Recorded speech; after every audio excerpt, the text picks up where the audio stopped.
Chapter 300 to 304. On the side of Uchiha clan territory. Two figures, one after another, were running up and down in the forest. Bathed in the cold moonlight, their figures rising and falling from one tree to another, their speed extremely fast, so fast that ordinary shinobi wouldn't even be able to keep up with their figures. After a long distance of travel, the figure who was in front finally came to a stop. She quietly stood on the branch of a tree, holding a young kid who was not being honest within her grip. The child was panting, heaving, and struggling to break free, but all this to no avail. The kunoichi is undoubtedly Otoyumi, while the child struggling in her grip is Uchiha Sasuke, who was taken as a hostage by Otoyumi, to force Uchiha Itachi to reveal everything he knows about Uchiha Tsukihai. Just a few short moments later, the latter figure that was chasing after Otoyumi landed on the canopy of a tall tree, staring Otoyumi with a gloomy look. Naturally, this was Uchiha Itachi. The canopy of the tree on which he stood was a lot higher than the branch on which Otoyumi stood, so to look at Uchiha Itachi, Otoyumi had to look up. And looking up, Otoyumi saw that the figure of Uchiha Itachi overlapped with the full moon in the sky, giving off a noble and mysterious vibe. Otoyumi frowned. For some reason, she felt very upset when looking at this Itachi. But she suppressed her doubts within, as she knew that she is very close to obtaining the perfect body. I commend you, Uchiha Itachi, for chasing after me so hastily, but do you honestly believe that you can defeat me and save you dear little Otudo? Itachi pulled out the sword strapped at his back, and said, I feel that I would forever regret it if I don't try at least. Asterisk giggles asterisk, is that so? Saying that, Otoyumi tightened her grip, her long nails piercing through the skin on Sasuke's neck. She licked her lips, and spoke with a cold smirk. My condition is very simple. As long as you are willing to give all the information about Uchiha Tsukihai to me, I am willing to let go of both of you brothers. Humph, why don't you simply say that you are after her Manjikyu Sharingan? Itachi snorted disdainfully. Otoyumi's eyes shrank suddenly. Itachi's momentary disdain did not escape her eyes, and for some reason, Otoyumi believed that Uchiha Itachi indeed knows of someone with the name Uchiha Tsukihai. In other words, there is indeed a young and genius kunoichi within the Uchiha clan. As soon as Yumi realized this, her tone became vicious. Uchiha Tsukihai, in exchange for the life of your dearest Otudo, what do you say? Otherwise, you can do everything you want, but nothing would stop your brother from turning into rotten meat in the belly of a snake. And further increased her grip, almost choking Uchiha Sasuke. Huh. Nisan. The bare amount of air that Sasuke was getting in also disappeared, and he could no longer breathe. His struggle increased, he struck his fists violently, but to no avail. His face was red in desperation, kicking his feet wildly, struggling for even the slightest amount of air, but he was not getting anything, and he started to get weaker and weaker. The resistance he was putting also started to die down. Looking at Sasuke's state, Itachi felt that he was being choked, his heart was thumping rapidly, he was nervous, desperate, he wanted to save Sasuke. This desire was repeatedly being resounded in Itachi's mind. For Itachi, his family and friends are his bottom line, nobody is allowed to harm them. And most of all, his Otudo, Sasuke, is the most sensitive, who should be under his protection, so someone is harming Sasuke means not only is he angering Itachi, but in fact, is seeking death. If Kuroto was here at this time, then he would have definitely teased Orochimaru for messing with the Uchiha Itachi, especially in regards to Sasuke. But alas, Kuroto is not here, and Orochimaru would soon find out what happens when you offend Uchiha Itachi. While Itachi's emotions were flaring, Otoyumi also noticed Itachi's strangeness. But before she could react, the figure of Itachi in front of her disappeared. Otoyumi's expression shrank. This is because her perception was unable to keep up with the shadow. Otoyumi can be sure that Uchiha Itachi is not so fast, so what increased his speed so much, so suddenly? Soon, she realized that her perception of time was altered by a genjutsu, and therefore, her eyes were unable to keep up with Itachi's speed. Whoosh. Whoosh. Even if affected by a genjutsu, being a sannin, she still managed to react and retreated backward with the use of the body flicker technique. His visual prowess has suddenly risen to such an extent. Yumi no longer had her previous calmness. Already having been subdued by Hirako with a genjutsu, Yumi understands that as long as the visual prowess of the Sharingan is enough, it would be difficult for her to resist the genjutsu. And she also understands that because of using living corpse reincarnation to change her body several times and devouring the souls of their targets, the strength of her own soul is no longer as strong it used to be. This is one of the major reasons she is trying to obtain the body of an Uchiha. If she also gains Sharingan Kekii Genkai, then this problem can be solved. While Yumi was shocked, Uchiha Itachi did not even bother to look at him. He squatted on a tree and said to someone, "Sasuke, follow this crow, it will lead you towards the village." Cough cough, but what about you and I-san? Questioned Sasuke with a panicked look. Itachi flicked Sasuke's forehead and said as gently, "Don't worry, Nisan will be fine, I will quickly take care of her and then join you back at home, alright?" Sasuke hesitated, but looking at that gentle smile of his Nii-san, he nodded repeatedly, and ran away, following the lead of the crow. Otoyumi frowned and looked at the Uchiha Sasuke in her hand. Ka. Ka. Ka. Ka. Ka. Ka. Ka. Ka. Ka. Ka. Ka. Ka. Ka. Ka. Ka. As soon as Yumi looked, the figure of Sasuke broke into countless crows surrounding her. Crow substitution technique. Yumi was stunned, then looked at Itachi and said, "You can actually use crow substitution techniques, Uchiha Itachi. Now I am sure that you have some connection with Uchiha Tsukihai, however times you may say otherwise, but I am certain. But putting that aside, at such an immature age you managed to trick me with your genjutsu. Uchiha Itachi, it seems I was underestimating your potential." On Uchiha Sasuke's side. Putting his hand over his face, Sasuke hurriedly followed the crow. Because of being under excessive tension and fear only a few moments ago, his nerves were very tight, and he was feeling slightly dizzy. He was also unable to make out many of the things within the forest.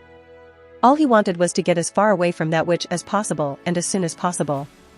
Smash. Plop. Because of the darkness, Sasuke didn't see the thing before him, ran into it, and suddenly fell to the ground. Oh, it's you, but what are you doing here at this time? It's too late, you know. Came a voice in annoyance. Sasuke, who fell down to the ground on his butt, suddenly heard a familiar voice, and he immediately looked up and said, "It's you. I should be asking you that same thing, what are you doing here?" The person with whom Sasuke collided was none other than Uzumaki Naruto, who was rescued by Uchiha Shisui. Hearing other parties' question, Naruto put his hand on the back of his head, and said nonchalantly, "I don't know what's going on, someone with a mask suddenly kidnapped me, and I was brought outside the village, then another person with a mask rescued me, and told me to go towards the village. By the way, why are you crying, who is bullying you?" Crying? Sasuke was shocked and confused. He immediately turned around, wiped away his tears, and said stiffly, Nonsense, I am not crying at all, it's too dark and you are seeing things." Naruto walked around in front of Sasuke, squatted down, and pointed out after carefully staring at Sasuke's face, "Obviously you are crying." Sasuke immediately blushed, "No, don't tell anyone." Looking at Sasuke's embarrassed face, Naruto suddenly laughed loudly, "Ha ha ha, you are obviously crying, ha ha ha, I did not expect that you who were so proud the other day would turn out to be a crybaby." Sasuke quickly said, "Shut up, shut up, shut up, I am not crying." But Naruto didn't believe Sasuke at all. Helpless, Sasuke said, Okay, but you can't tell anyone about it, promise me this. As long as you promise to never disclose this matter to anyone, I am willing to accept any of your terms in return. Speak up, this is the promise of an Uchiha. As soon as he heard this, Naruto's eyes widened, and he asked while deeply staring at Sasuke, "You will promise any term?" Nervous because of Naruto's intense gaze, the condition you put forward should not be too big or unreasonable, otherwise I will not be able to fulfill them. Hearing Sasuke's words, Naruto took up a thinking posture. It was as if he was seriously considering something. And when Sasuke saw such a serious thinking posture of Naruto, he somehow felt a little uneasy and nervous. Sasuke was afraid that Naruto would definitely put forward some unreasonable condition that he could not promise. Suddenly, Naruto seemed to have thought of something, and said loudly, "I have decided." "What?" asked Sasuke. Naruto pointed at Sasuke, and said, "My condition is that you have to become my friend." Sasuke was stunned, then spoke with an unsure expression, "What kind of condition is this?" Naruto immediately pointed at Sasuke and said impatiently, "Hey, you cannot back off now, you promised, right? You have to accept my condition." Sasuke waved his hand awkwardly, and said, All right, I accept your condition, from this day, you and I are friends, these are the words of Uchiha Sasuke. Hooray! Then, I am Uzumaki Naruto, and my dream is to become the Hokage. Naruto said excitedly. Sasuke was helpless by Naruto's exciting aura, but he did not dislike it. It felt strangely comfortable and he felt relief. His anxiety, fear also started to ease away. This was strange, and somehow reminded him how he has always felt in the presence of his Nissan. Sasuke smiled lightly, and together with Naruto started to walk in the direction of the village while laughing and talking, under the lead of the Itachi's crow. And neither of the two noticed the Umbu shinobi with purple hair and an eagle mask watching over them and silently following them from top of a tree. She had a gentle smile while looking at the two kids, but the smile was hidden within her Umbu mask. While Itachi and Team 11 each dealt with some situations, the other complicated situations also developed within the village. Let's rewind time to a few minutes ago. Uchiha Fugaku led the elites towards the Hokage building. Although they were not close yet, from the bright lights of the Hokage office and tumultuous voices, it wasn't difficult to assume that something was going on, and this something, for some reason, made Fugaku a bit uneasy.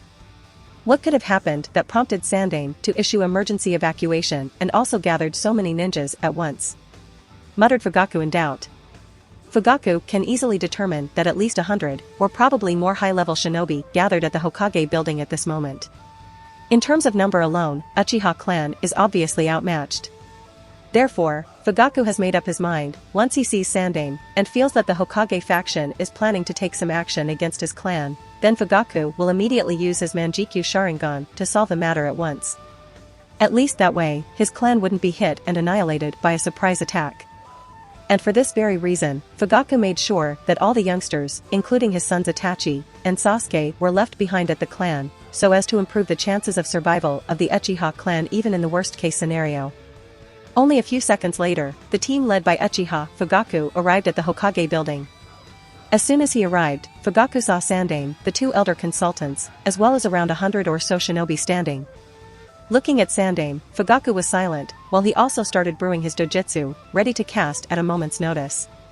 Sandaime noticed Fugaku's silence, and there seemed to be some unusual tension in his expression. To ease away the tension, Sandaime took the initiative to speak. "Fugaku, you are finally here. I was wondering what was taking the Konoha military police force so long to arrive here."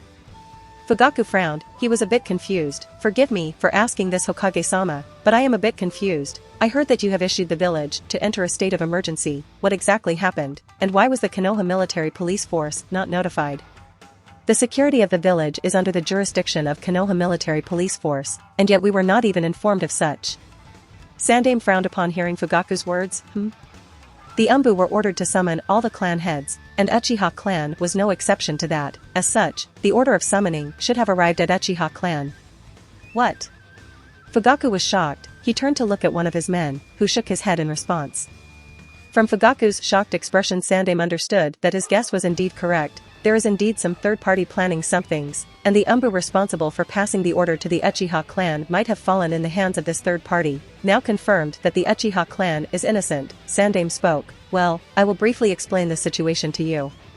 Not long ago, the Jinchuriki of Kyubi was kidnapped by someone, and taken outside the village, and only a few minutes later, someone attempted to assassinate me inside the Hokage office. Although we were unable to figure out the identity of the assassin, a few things were still noticed. For one, he had a pair of 3 Tomo Sharingan, and for the other, the enemy was extremely powerful." "What?" Fugaku was taken aback now. Such a revelation was beyond what he expected. Sandaime continued, "From the disguise of the assassin, he didn't seem to be a member of Amatsukami, and from his height and several other features including his speed made it seem as if he is Uchiha Shursui. To make the matters worse, the other party, or probably his comrades, deliberately led Shursui away from the village by kidnapping the Jinchuriki. By doing so, the witnesses of Shursui's presence were only the other 3 members of that team, and the blame will inevitably fall on the Uchiha clan. So overall, the situation is pretty messed up. It is hard to figure out whether the other party is targeting Kyubi, or they are trying to induce infighting within the village, or maybe both. And that's probably the reason why the Umbu shinobi who was responsible for passing my order to the Uchiha clan never reached there, as he might have been eliminated by these interested parties. It could be the work of Amatsukami, but I think that this time the enemy is not Amatsukami. This is not how they operate. It is very likely that the culprit of all this is Akatsuki, but we don't have any solid proof yet." During the time when the emergency was announced, Sandaime was able to figure out most of the situation, and also explained the ins and outs of the matter to the 2 elders too. Of course, the prerequisite of all this is that his guesses are not wrong.